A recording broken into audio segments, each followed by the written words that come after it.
kepada hadis-hadisnya ya, terutama tentang hadis-hadis ahkam. Pemakalah dianjurkan untuk menyantumkan dulu hadis-hadis, misalkan di sini tentang kredit emas. Tadi sudah ada hadis-hadis tentang kreditnya, ya. Cuman belum lengkap. Bisa dilihat lagi di pembahasan yang selanjutnya atau pembahasan yang sebelumnya itu sudah dijelaskan terkait hadis-hadis yang berkaitan dengan kredit ya atau pembayaran secara tertunda begitu. Nah, kemudian yang keduanya, karena di sini di kategori yang keduanya ada emas, maka makalah juga harus dicantumkan hadis-hadis yang berkaitan dengan emas begitu. Ya. Jadi nanti emas itu kan ada dua. Ya, sifat emas ada dua. Yang pertama ada emas sebagai perhiasan. Yang kedua, emas sebagai alat tukar. Nah, itu ada hadis-hadisnya.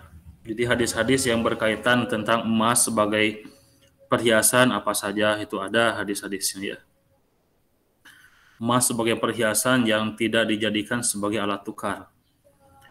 Kemudian emas juga sifat yang keduanya ada sebagai alat tukar.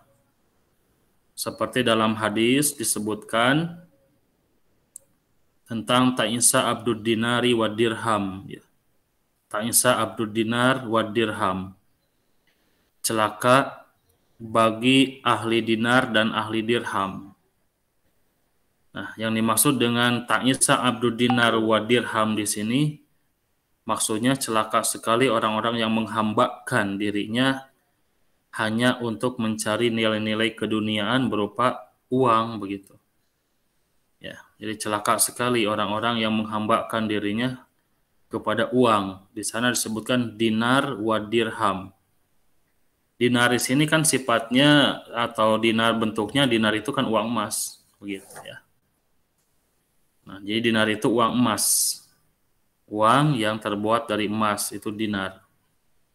Dan bahkan ada sebagian juga bahwa emas-emas yang dijadikan perhiasan tersebut dijadikan alat tukar itu ada, tapi bentuknya bukan uang. Emas biasa ya. Emas biasa tapi dijadikan alat tukar itu dulu memang ada. Misalkan harga emas disamakan itu berapa umumnya. Maka membeli bukan dengan uang tapi langsung dengan emasnya. Maka pada saat itulah emas dijadikan sebagai alat tukar. Nah, di sini titik tengkarnya tadi pun sudah dipaparkan bahwa dikarenakan sifat emas itu ada dua, ya. Dikarenakan sifat emas itu ada dua, ada emas yang bersifat jual atau alat tukar dan emas yang bersifat perhiasan. Maka terkait hukum kreditnya itu ada dua ya, Pak Bos tadi sudah dijelaskan ada dua. Yang pertama ada yang mengharamkan, yang kedua ada yang menghalalkan. Sebentar ini ada apa ya? Apa ya ini ya? Jadi terkait hukum kredit emas itu ada dua. Ya, Anda coba tampilkan nih. Sebentar.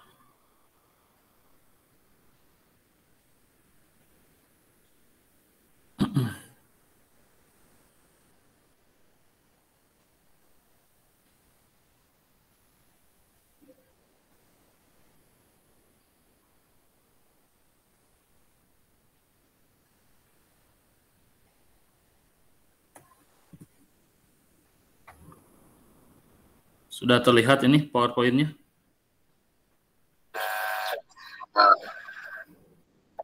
Ya.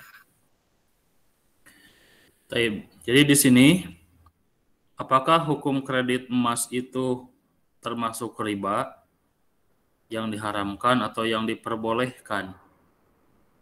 Maka hadisnya yang ini ya. Dari Ubadah bin Somit.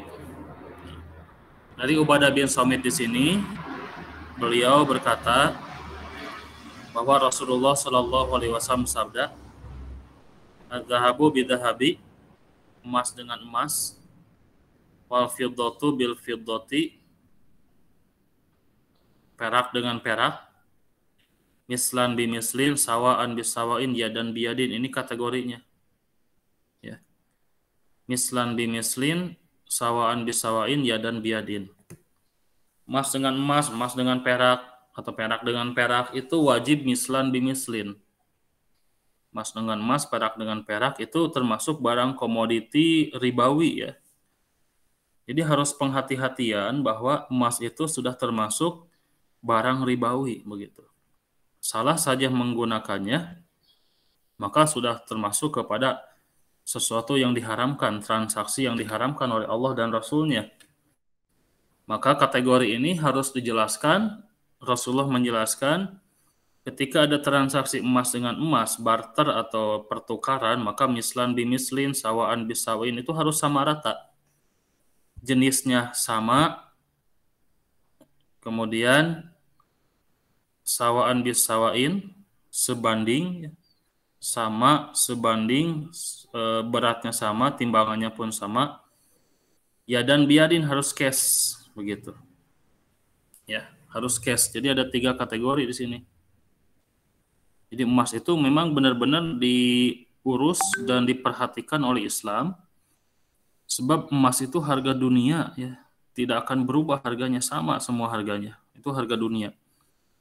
Sehingga akan selamat sekali jual beli dengan memakai emas itu akan selamat karena akan terhindar dari sistem ribawi. Maka ketika diubah alat tukar tersebut selain dari emas, nah itulah sistem ribawi akan muncul begitu. Ya kerasa lah oleh kita ya. Kerasa sekali di kita itu. Sistem ribawinya muncul. Nah, kemudian faidah talafat hadhil asnaf fabi'u kaifa syi'tum idza kana yadan biyadin. Apabila yang diperjualbelikan, yang ditukarkan itu ikhtalafat, berbeda jenis, maka bebas begitu. Nah, jadi di sini. Jadi ketika sama-sama alat tukar, hati-hati harus mislan bimislin, sawaan bisawain, yadan biyadin. Ya, itu kalau sama-sama alat tukar. Kemudian apabila berbeda nih jenisnya, itu boleh. Fabi'u kaifa syi'tum, bebas terserah kita. Kalau beda jenisnya mah. Mau harganya berbeda, mau cash, mau kredit, mau apapun selama harganya sudah pas. Maksud pas di sini sudah cocok antarodin, ada keriduan. Selama jenisnya berbeda begitu. Nah, untuk emas, apakah emas di zaman kita di Indonesia terkhususnya, apakah alat tukar atau bukan begitu? Maka dijadikanlah sebuah kaidah, yaitu kaidahnya al-adatu muhakkamatun. Ya. Al-adatu muhakkamatun. Ini harus dihafalkan ya kaidah ini. Al-adatu muhakkamatun. Adat, apa itu adat? Iya. Kebiasaan budaya, masuk kepada budaya juga. Kebiasaan budaya ya masuk kepada kebudayaan. Itu bisa dijadikan hukum ternyata. Jadi para ulama sudah memberikan definisi bahwa adat kebiasaan tersebut ditetapkan menjadi hukum karena adat kebiasaan manusia itu berbeda, tidak akan sama. Ya. Jangankan negara dengan negara. Satu negara pun berbeda suku, itu adat kebiasaannya berbeda. Ya. Bahkan kampung dengan kampung yang lain pun itu adat kebiasaannya ada yang berbeda begitu. Ya, maka kaidah ini sangat adil sekali, sangat bagus sekali kaidah ini dibuatkan. Berdasarkan beberapa dalil dibuatkanlah kaidah ini, al-adatu muhakkamatun, adat bisa dijadikan hukum. Artinya ketika emas dijadikan alat tukar di negara lain atau di tempat yang lain, maka Ketika di Indonesia menetapkan berbeda dengan negara yang lain bahwa emas bukan dijadikan alat tukar begitu. Ya meskipun di Indonesia juga sekarang ada gembor-gembor ini ya kembali kepada dinar dirham ya. Nah, artinya secara global emas itu tetap saja di kita itu adatnya, kebiasaannya yang masuk kepada budayanya bahwa emas tersebut bukan sebagai alat tukar begitu. Kalau antum semua pernah membeli bala-bala dengan emas?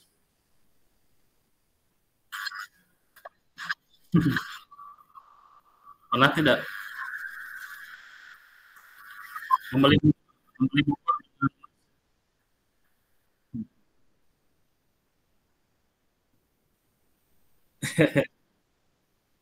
iya. Jadi tidak kan? Jadi tidak. Kenapa? Selalu di kita itu emas itu bukan sebagai alat tukar. Emas itu hanya dijadikan sebagai perhiasan, ya. Tapi anehnya kenapa setiap pernikahan itu memakai emas, ya, emas kawin, ya, emas kawin. Adat. Nah, adat ya. Artinya adat di kita pun di Indonesia itu masih menggunakan emas itu sebagai alat tukar itu ada begitu. Hanya jenisnya berbeda. Dalam transaksi yang lain digunakan uang, tapi dalam hal-hal tertentu digunakan emas begitu. Seperti mas kawin ya, mas kawin. Nah, mas kawin tersebut kan itu menilai harta ya. Harta bukan hanya perhiasan itu sifatnya. Jadi mas kawin itu bukan hanya perhiasan sifatnya, tapi sebagai alat beli begitu, alat jual ya, mas kawin. Sehingga harga atau alat tukar ini menjadi hak milik seorang istri nantinya. Ya, tidak boleh digunakan oleh suami. Ya, karena ini hak milik. Kalau kalau emas digunakan sebagai barang saja itu berarti boleh dipakai oleh suami. Tapi ketika menjadi alat tukar, maka itu sudah tidak boleh ya.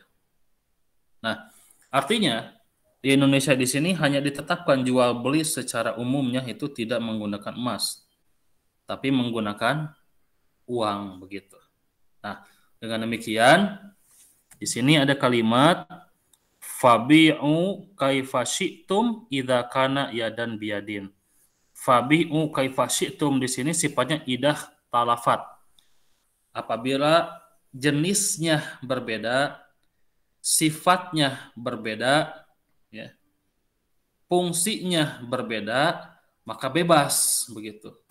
Bebas menjual beli dengan cara apapun selama jelas antarodin, harganya jelas, keridoannya jelas, ada barangnya, ada penjual dan pembelinya, dan akadnya jelas.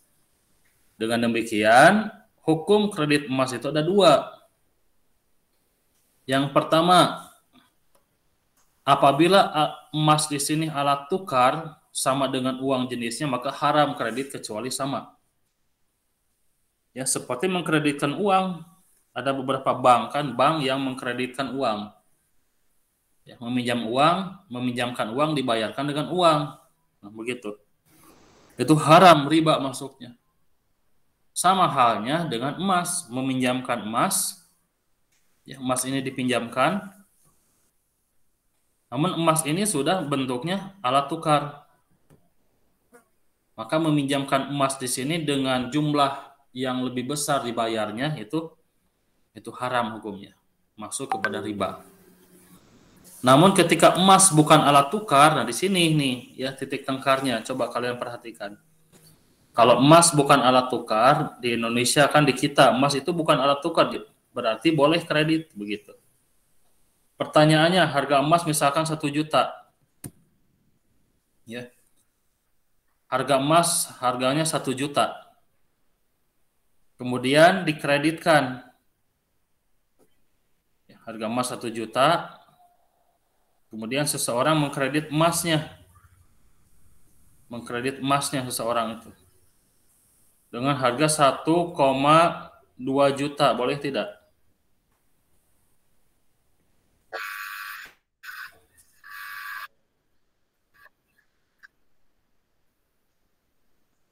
Iya, coba.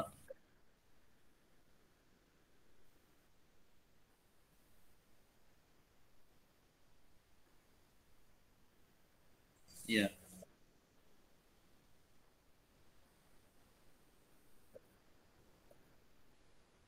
iya.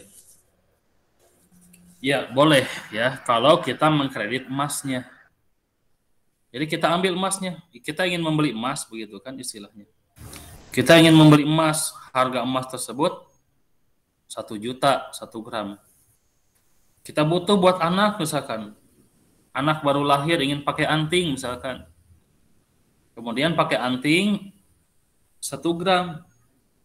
Orang tua tersebut tidak punya uang kalau cash, akhirnya mengkredit. Cuman harga emasnya kalau kredit itu 1,2 atau 1 juta lebih pokoknya mah. Nah ini boleh hukumnya. Kenapa boleh? Karena emas tersebut bukan alat tukar lagi di kita itu, hanya perhiasan. Begitu ya.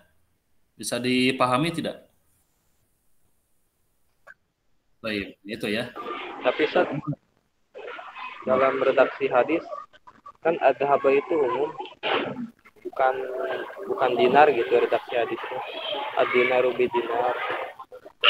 Ya, kalau redaksi hadis umum, termasuk barter nantinya. Kan hadis yang kesananya membahas at-tamru bitamri. Tamar dengan tamar, kurma dengan kurma, gandum dengan gandum, itu barter. Ya. Kalau disebut dengan sebutan dinar tersebut, itu menunjukkan mislan bimislinnya. Sama satu jenis, begitu. Makanya Rasulullah menggunakan kalimat az-zahabu biz-zahabi tersebut menunjukkan kepada bahwa tidak semua orang, tidak semua penduduk di bumi ini menggunakan emas tersebut sebagai alat tukar begitu. Inilah kekayaan sebuah kalimat wahyu dari Allah tersebut bahwa tidak menggunakan kalimat yang secara khusus begitu. Inilah hebatnya. Ini membuktikan bahwa ada begitu. Emas tersebut tidak dijadikan alat tukar. Namun ketika barter menukarkan emas dengan emas, nah itu tetap selama jenisnya sama itu harus sama begitu. Harus sama terkait beratnya, timbangannya begitu. Lain halnya dengan jual beli. Kalau jual beli, nah, selama berbeda jenisnya itu boleh. Dimana tadi di hadis akhir disebutkan faidah tulifat apabila berbeda. Nah, itulah para ulama menjelaskan di sana tulifatnya. Berbeda jenis meskipun disebutkan emas tapi fungsi emas tersebut sudah bukan menjadi alat tukar lagi begitu. Melainkan fungsinya sebagai perhiasan, sama halnya seperti perak, perhiasan atau barang benda yang lain emas, atau benda yang lainnya motor, benda yang lainnya mobil, TV, kulkas, dan benda-benda yang lainnya pun sama. Ketika misalkan harga laptop, beli laptop harganya 3 juta. Laptop harganya 3 juta. Cash. Kredit itu 3,2 juta misalkan. Lebih 200 ribu. Itu boleh. Kenapa? Sebab beda jenis antara barang dan uang. Itu berbeda jenis. Baik, bisa dipahami semuanya? Baik. Ada satu lagi permasalahan. Misalkan begini, harga emas 1 juta. Ya. Harga emas 1 juta begitu. 1 gramnya. Seseorang meminjam emas kepada si A. Ya, si A itu meminjamkan uang kepada si B. Si B meminjam uang kepada si A. Ya. 2 gram emas. Perhatikan. Jadi si B meminjam emas kepada si A 2 gram. Kemudian emas tersebut kan harga umumnya 1 juta 1 gram. Maka 2 gram menjadi 2 juta. Kemudian si A menjualnya kepada si B tersebut 1 gramnya 1 juta 200. Berarti 2 gramnya 2.400.000 ya, menjualnya. Maka si A memberikan 2 juta, memberikan uangnya, bukan memberikan emasnya, bukan, tapi si A kepada si B memberikan uangnya sebesar 2 juta. Kemudian si B mengembalikan sebanyak 2.400.000. Bisa dipahami tidak pertanyaannya? Atau permasalahan bisa dipahami tidak? Baik. Baik. Ana ilustrasikan dengan gambar ya. Sebentar.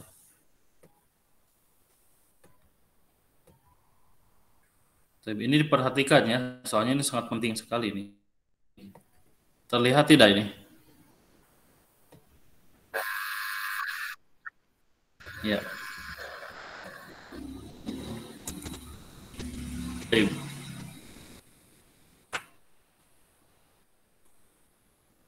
Ya. Ada si A ya. Kemudian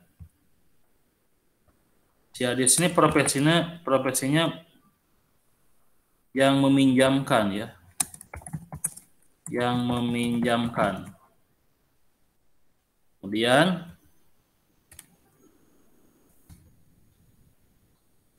ada si B. Si B di sini peminjam.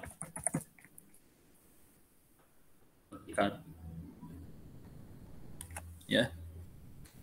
Si B di sini meminjam uang.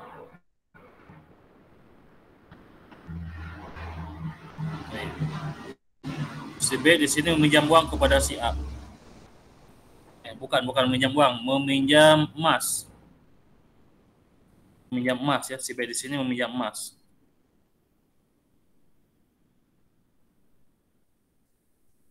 Meminjam emas 2 gram. Baik. 1 gramnya harganya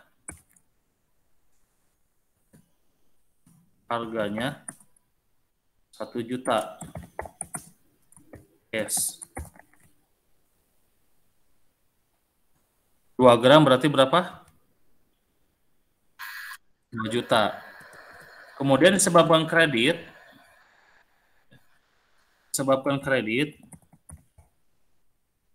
si A menghargakan 1 gram itu 1.200.000 begitu. Ya. Berarti 2 juta, 2 gram itu berarti berapa? 400.000. Baik, perhatikan. Kemudian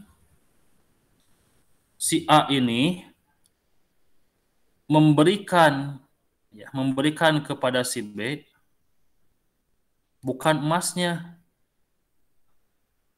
Si A memberikan ke B di sini bukan emasnya, bukan. Ya. Tapi memberikan uangnya sebesar 2 juta begitu.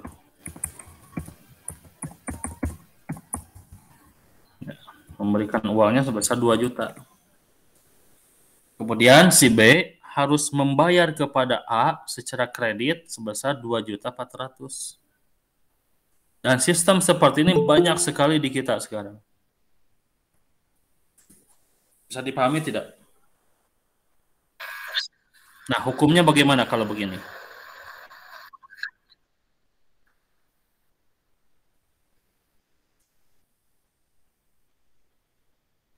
Ya, kenapa riba?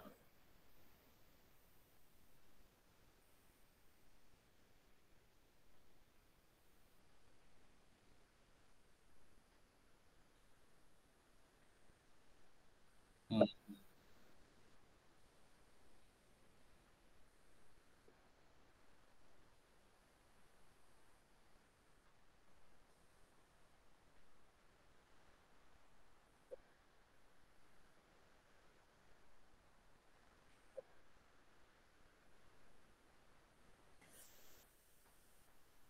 Iya. Ya, ada tanggapan dari yang lain? Silakan, ada tanggapan dari yang lain?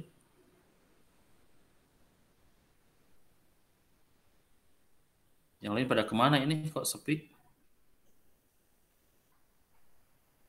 Jangan-jangan nggak hadir nih.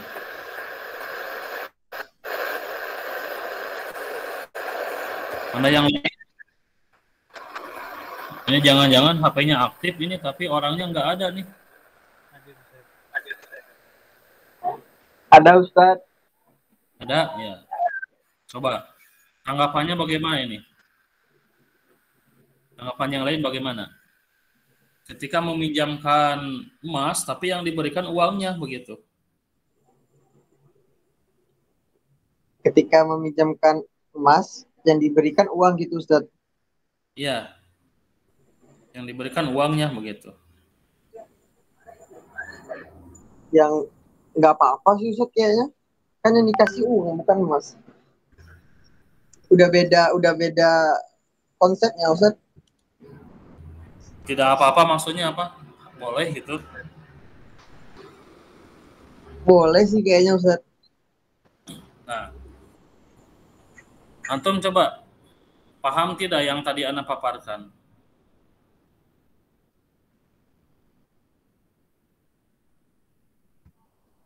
Dari pernyataan ini tadi paham tidak maksudnya?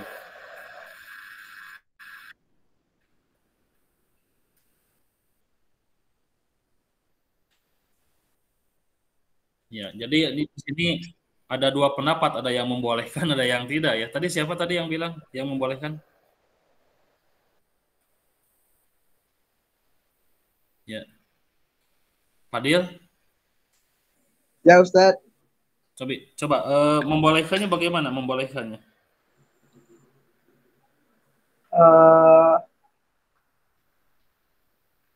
Mungkin udah beda bentuknya Ustadz. Kalau uang kan emang nggak apa-apa ya dipinjamin Ustadz ya. Ya, masalahnya bukan meminjamkan uangnya begitu. Masalahnya itu ada kelebihannya. Oh, yang ada kelebihannya Ustadz.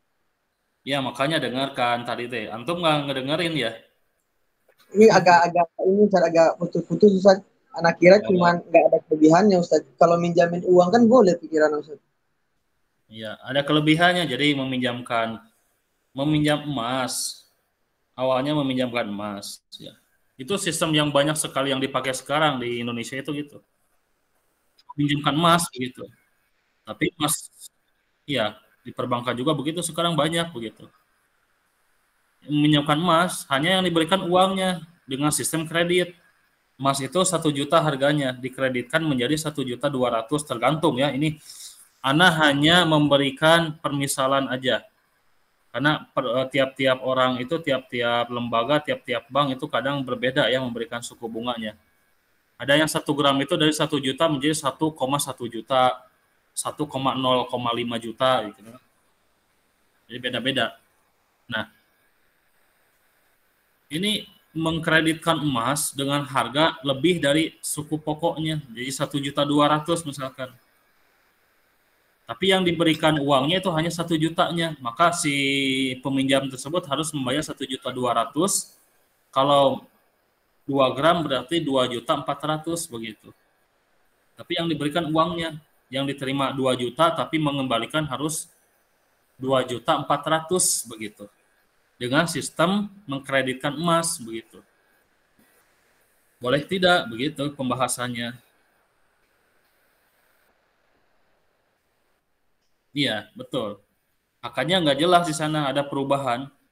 Jadi bukan lagi berbeda jenis ya. Yang tadinya emas sekarang diubah menjadi uang begitu.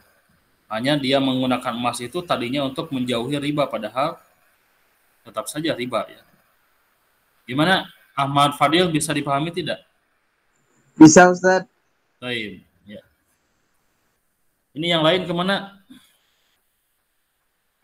Ahmad Fadil dapat nilai ya, yang bicara dapat nilai itu, ada nilai tambahan. Itu jatuhnya sama kayak yang Agam sebut. Gimana? seperti yang Azam sebut ada gorornya Set, Iya. bahwa dia posisinya bukan lagi meminjamkan emas, tetapi meminjamkan duit Set. Iya. Karena jika memang dia memberikan harga 1,2 ya seharusnya dia memberikannya dengan emas gitu. Nah, Lalu iya. dia Kalau ikan emas boleh ya. ya Baik. boleh Set. Cuman kalau misalnya dia justru memberikan uang terus disuruh mengembalikan dengan harga emas yang dia kreditkan gitu nggak boleh Set. Baik. Baik, bagus. Kalian sudah mulai memahami ya alurnya. Nah, jadi al-hukmu yaduru ma'al ilah. Hukum itu tergantung dengan ilat ya. Dan ini harus hati-hati sekali dalam menetapkan sebuah hukum. Apalagi terkait emas. Emas itu sudah ditetapkan oleh Islam. Dalam Al-Quran, dalam hadis itu dibahas ya tentang permasalahan tentang emas.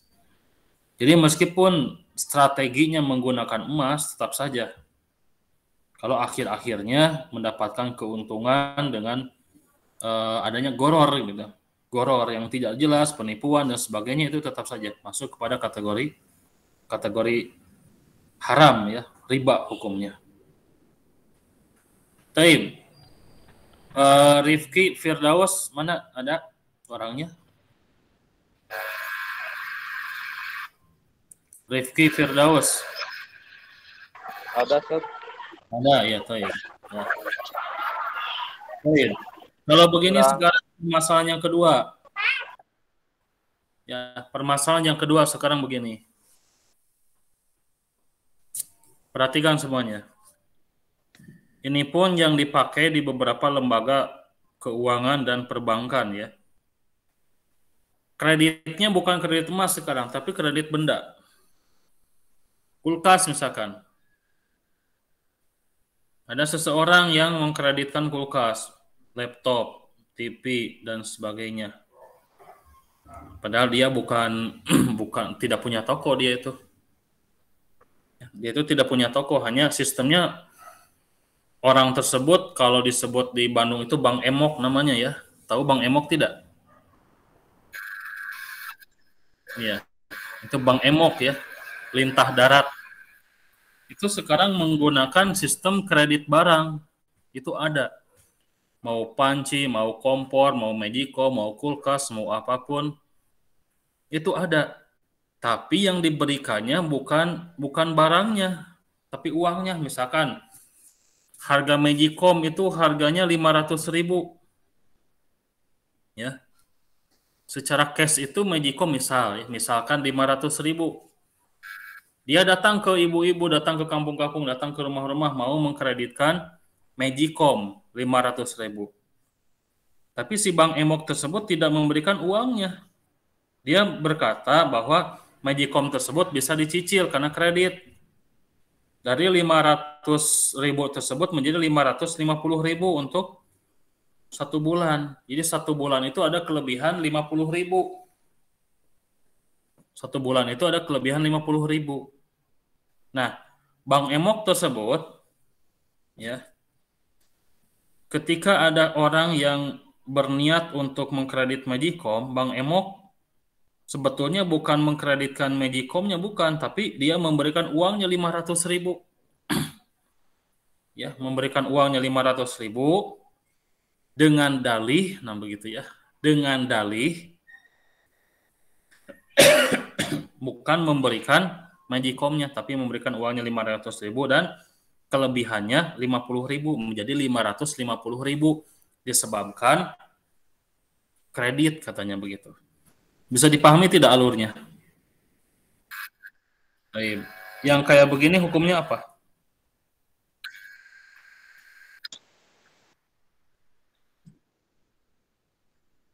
Nah, iya betul, ya betul. Jadi sama saja. Sama saja. Ya, jadi sama begitu. Nah, jadi sama ya, sama antara perkreditan seperti ini begitu ya. Nah, jadi sama itu riba dan sekarang pun banyak. Jadi mengategorikan kepada bank mengategorikan kepada barang begitu, kepada barang ya. Sama saja. Gimana? Oh iya sekarang, iya, iya, biasa ibu-ibu ya. Dan memang memang betul banyak di sini juga di tempat anak sendiri tuh banyak sekali sekarang. Wah, apalagi yang online. Kalau online itu jelas-jelas ya, online itu jelas-jelas memang merugikan sekali itu yang online ya. Bahaya itu. Nah, hal-hal seperti ini yang dibahas oleh Islam. Ya, jadi bab kredit itu memang pada dasarnya diperbolehkan murabahah, tapi hati-hati ada unsur ribanya begitu. Apalagi dalam emas, banyak sekali dalam emas itu harus hati-hati ya. Dalam emas itu makanya oleh Islam emas itu dibahas secara khusus. Karena banyak sekali yang menyalahgunakan terkait emas. Begitupun dengan as-sil'ah atau dengan barang-barang perkreditan begitu. Kalau mengkredit barangnya tidak mengapa gitu kan. Tapi masalahnya, permasalahan yang paling utama tersebut ada orang yang memanipulasi sehingga sifatnya menjadi jahalah, goror dan sebagainya. Dengan memanipulasi tersebut seseorang seolah-olah kredit barang padahal kredit uang begitu. Itulah yang jadi permasalahan. Kenapa kredit uang tidak diperbolehkan? Karena mislan bimislin satu jenis itu aja. Ya, karena satu jenis. Intinya, poinnya, fungsinya sama. Nah itu. Maka diharamkan. Nah, bagaimana dengan bank syariah? Bank syariah kan sistemnya begini. Hampir sama. Bank syariah tersebut ada seseorang meminjam uang ke bank syariah dengan kategori ingin pembangunan misalkan ya. Pembangunan rumah. Kemudian dibuatkanlah data-data berapa jumlahnya misalkan sejumlah 50 juta ya. 50 juta. Dari 50 juta tersebut beli semen, beli pasir, beli besi, beli apapun, pegawai dan sebagainya itu 50 juta begitu semuanya. Nah, bank syariah itu seolah-olah menjadi penjual barang-barang tersebut tapi diberikan kepada nasabahnya uangnya begitu. Bagaimana dengan seperti itu? Mirip ya? Ya. Mirip ya? Hmm.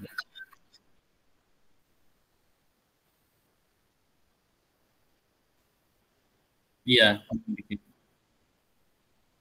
Hmm.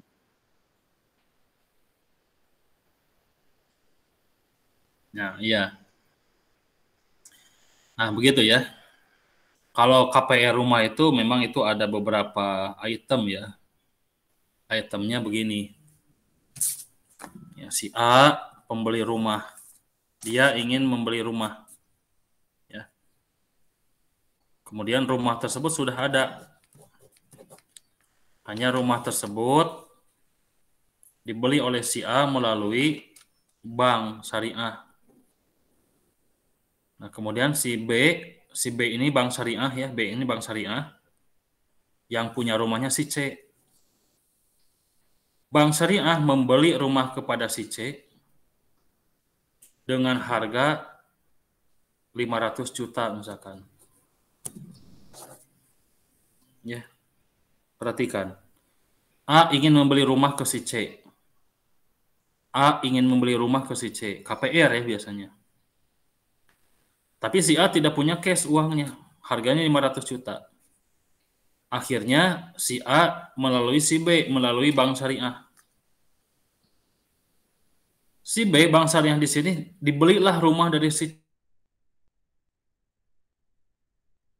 Kemudian B di sini, si bank syariah di sini, mengkreditkan rumah tersebut, rumahnya yang diberikan. Bukan uangnya, rumahnya yang diberikan. Dengan harga dari 500 juta, contoh misalkan menjadi 550 juta. Begitu. Kelebihnya 50 juta. Dengan angsuran beberapa tahun, ada yang 5 tahun, ada yang 10 tahun, berbagai macam perkreditannya ya. Bisa dipahami tidak? Kira-kira kalau seperti itu boleh tidak? Seperti itu boleh, Sir. Iya, boleh. Iya, itu boleh ya. Bisa dipahami ya? Baik. Nah, kemudian bank syariah pun memang ada sistem yang diberikan seperti bank emok yang tadi atau mengkreditkan emas. Ada sistem seperti itu, hanya perbedaannya sedikit sekali. Bank syariah tersebut, ketika ada seseorang yang meminjam kepada bank syariah, BSI ya, bank syariah kalau sekarang BSI ya. Nah, si A mau pinjam uang ke BSI di sini 100 juta. 100 juta di sini tujuannya untuk renovasi rumah. Renovasi rumah di sini sudah diperhitungkan beli bata, pegawai, pasir, semen dan sebagainya itu kurang lebih 100 juta. Kemudian BSI tersebut membelikan pasir, dibelikan oleh BSI. Pasir, pegawainya sudah disiapkan. Kemudian kebutuhan-kebutuhannya seperti semen, besi, dan yang lainnya, kebutuhan-kebutuhan untuk renovasi rumah itu sudah disiapkan oleh BSI. Kemudian BSI memberikan wakalah dan harganya pun tidak di-up, ya. Kalau semen satu saknya 50.000 ya, maka BSI pun satu saknya menjual 50.000 kepada konsumen, kepada A. Kemudian BSI di sini memberikan wakalah. Wakalah di sini memberikan kebebasan, tanggungan, silakan pihak A untuk membelinya sendiri. Sehingga BSI memberikan uangnya sebesar 100 juta begitu. Uangnya 100 juta. Ya, dari 100 juta di sini, si A yang meminjam tersebut ada cicilan, sehingga dihitung-hitung dari 100 juta di sini lebih menjadi 110 juta misalkan. Peminjamannya misalkan 5 tahun atau 10 tahun ya, misalkan 10 tahun. Kelebihannya dari 100 juta di sini, kalau 5 tahun misalkan 105 juta. Kelebihannya 5 juta selama 5 tahun. Hampir sama dengan kredit emas yang tadi atau sama dengan Bank Emo. Hanya sistem yang BSI lakukan itu kira-kira boleh tidak?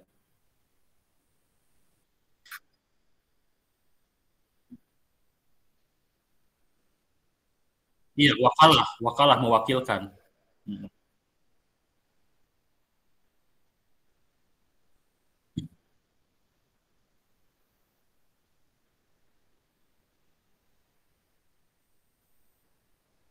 Iya, materialnya.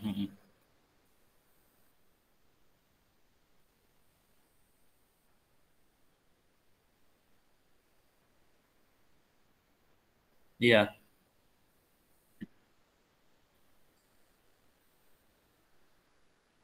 iya, betul betul.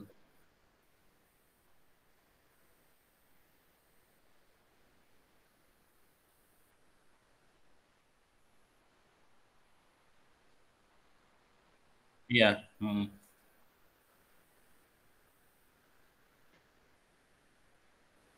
iya, iya.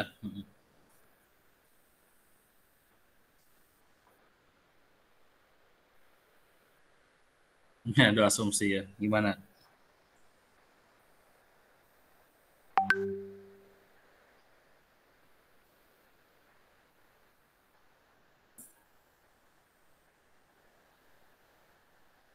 Nah, itu iya, wakal bil ujroh ya masuk.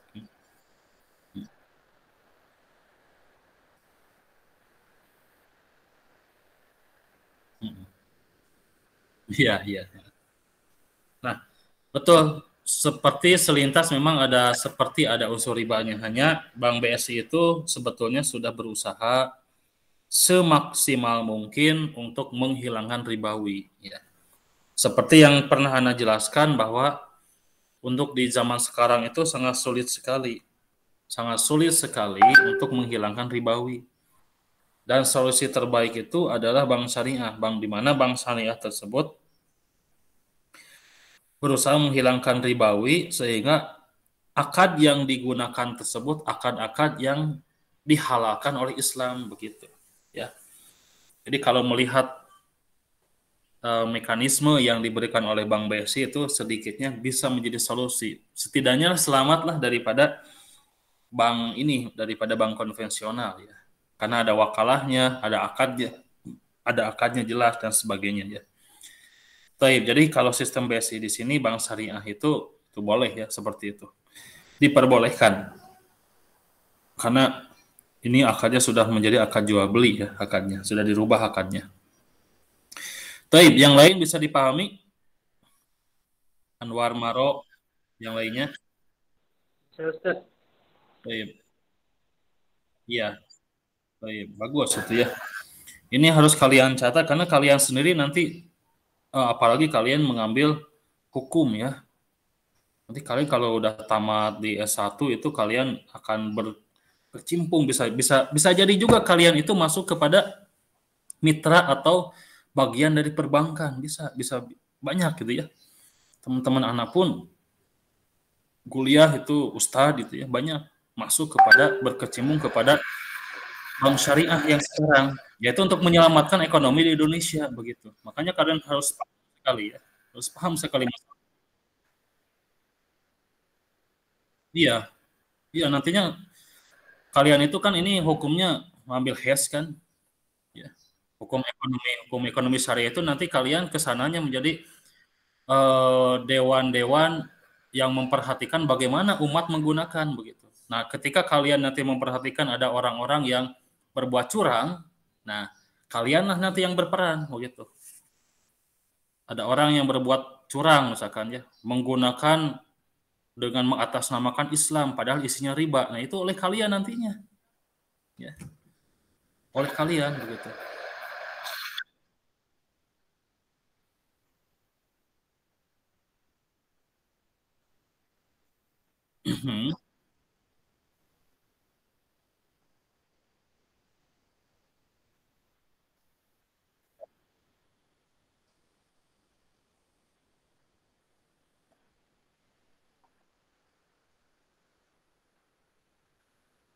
Ya, ya,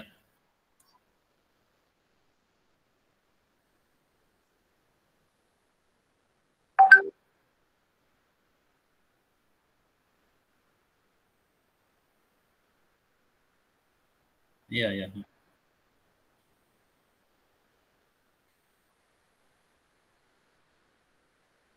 Oh iya, bagus. Sekarang sudah berdiri sendiri ya, sudah ada undang-undangnya, sudah ada perlindungannya, bahkan sekarang sudah ada kantor besarnya begitu. Ya, di bawah undang-undang. Sekarang sudah berdiri sendiri, hanya sifatnya untuk membantu ekonomi syariah, begitu sifatnya. Ya. Jadi untuk membantu, bukan bagian dari bank syariah, bukan. Tapi sifatnya untuk membantu perekonomian secara syariah. Nantinya ada kerjasama begitu. Ya kalau hampir sama dengan inilah apa? Tahu kalian OJK tidak? Iya, tahu nggak itu? Nah, hampir sama seperti itu nantinya. Ya, kalau OJK nanti akan memperhatikan orang-orang yang terlibat dalam utang piutang begitu. Itu tugas OJK. Orang-orang yang terlibat dalam utang piutang nanti akan diperhatikan, dicatat. Nanti ada laporan-laporan dari perbankan, dari yang lainnya, dari simpan pinjam, dari pengkreditan, itu akan laporan orang ini begini. Nah, tugas kalian bukan, ya. Tugas kalian tersebut justru bisa jadi membela juga, ya, bisa jadi pembela juga. Pembela dalam segi apa? Pembela dalam ketika perbankan menerapkan hal-hal yang tidak patut dilakukan oleh mereka, disebabkan banyak kecurangan ribawinya sehingga merugikan terhadap nasabah begitu. Kalian nanti yang terjun begitu, ya, membela nasabah dan membenarkan memperbaiki sistem yang ada di perbankan yang lain begitu, termasuk di bank syariah juga. Kalau ada orang-orang yang curang di bank syariah, nantilah kalian yang turun tangannya begitu. Jadi secara hukum itu kalau kalian itu sudah terpisah nantinya. sudah ada ban PT atau apa namanya hukum tersendiri sudah terpisah begitu. Hanya tadi tetap hanya meskipun bukan bagian dari bank syariah, tapi tetap link sama kemudian sifatnya untuk membantu perekonomian secara syariah begitu. Makanya sekarang itu BSI namanya. Bukan lagi bank BNI syariah, bukan BNI syariah, Mandiri syariah, BRI syariah, bukan. Sekarang itu sudah disatukan. BSI namanya semuanya. Jadi sudah menjadi satu sekarang itu ya. Iya. Nah, masalah-masalah seperti ini kalian harus benar-benar molotok ya. Tahu molotok? Ya harus benar-benar paham sekali. Mana yang termasuk ribawi, mana bukan. Ya, harus paham sekali. Makanya sengaja di sini di HES itu sengaja harus ada hadis-hadis tentang muamalah, itu harus ada. Karena kalian nanti menetapkan suatu hukum tersebut tidak akan lepas dari hadisnya. Ini hadisnya begitu. Jadi ada sumber hukumnya. Jadi lebih kuat begitu. Ketika kalian menetapkan salah, memvonis dengan kalimat salah kepada pelaku gitu kan, perbankan syariah, kalian sudah punya dasarnya, ini dasarnya, kesalahannya itu ini dasarnya begitu ya. Nah, kecuali akadnya dirubah nanti begitu ya. Jadi kalian harus benar-benar paham ini. Baik, sekali lagi dari pemaparan ini bisa dipahami semuanya antara meminjam emas, barang atau harga atau sifatnya yang sama gitu. Bisa dipahami semuanya? Yang lain gimana, bisa dipahami?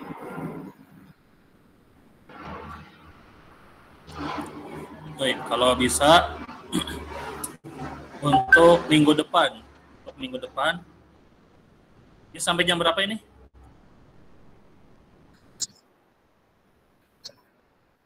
Oh, 10 udah habis ya. Baik, untuk minggu depan bagian yang pemakalahnya jangan lupa hadis-hadisnya dicantumkan ya. Kemudian seperti ini kalau bisa, seperti pemakalah yang sekarang ya. 1 hari sebelumnya itu sudah dikirim, jadi enak gitu kan. Jadi enak, Anda bisa tenang untuk membacanya dan memahaminya begitu ya. Tidak buru-buru gitu. Udah bagus ini. Ya. Nah, cuma hadisnya aja. Untuk pemaparan sudah bagus, dikirimkan lebih awal itu sudah bagus sekali.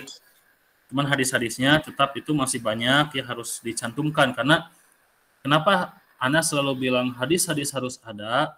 Sebab pertama, perkuliahan kita ini tentang hadis-hadis ahkam. Kedua, nanti kalian setelah tamat di sini kan nanti kalian juga akan magang ya, nanti di perbankan dan yang lainnya begitu kan. Maka kalian harus tahu sumber hukumnya begitu. Jangan sampai begini, kalian menetapkan suatu hukum tapi tidak tahu sumbernya begitu maksudnya ya. Bisa dipahami tidak? Jadi kenapa Anda selalu hadisnya karena harus tahu sumber gitu kan. Muamalah itu sudah dibahas oleh Islam sekian banyak, sangat banyak sekali. Jadi tolong hadis-hadisnya dicantumkan. Di Google itu sudah terlalu banyak, harus benar-benar rajin mencarinya. Ya, jangan lupa untuk menyantumkan riwayatnya, itu yang lebih penting lagi ya, riwayatnya. Baik, itu kiranya yang bisa disampaikan untuk pertemuan sekarang. Ditunggu untuk pemakalah yang selanjutnya. Kita tutup dengan doa, Rabbana atina fid dunya hasanah wa fil akhirati hasanah wa qina adzabannar. Aqulu qouli hadza wa astaghfirullah li wa lakum. Wassalamualaikum warahmatullahi wabarakatuh. Waalaikumsalam warahmatullahi wabarakatuh.